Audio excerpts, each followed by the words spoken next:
171 เซนติเมตรครับวันนี้ต้องพบกับนักชกรุ่นน้องครับ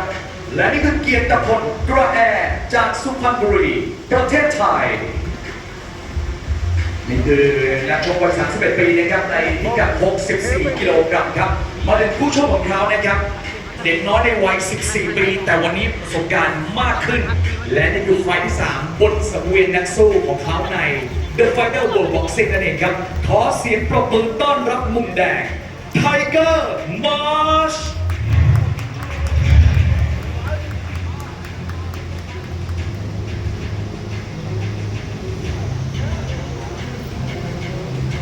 เจ้าหนูมหัศจรรย์แห่งวงการมวยสากลนะครับและแน่นอนก็มีโค้ชหนึ่งชัดชัยสาสกุลอดีตแชมป์โลกนะครับนี่ครับเป็นผู้อยู่เบื้องหลังครับ Tiger March นนทบุรีประเทศไทยและสำหรับผู้ชี้ขาดบนเวทีนะครับกรรมการอาคมวรรณสิทธิ์ครับ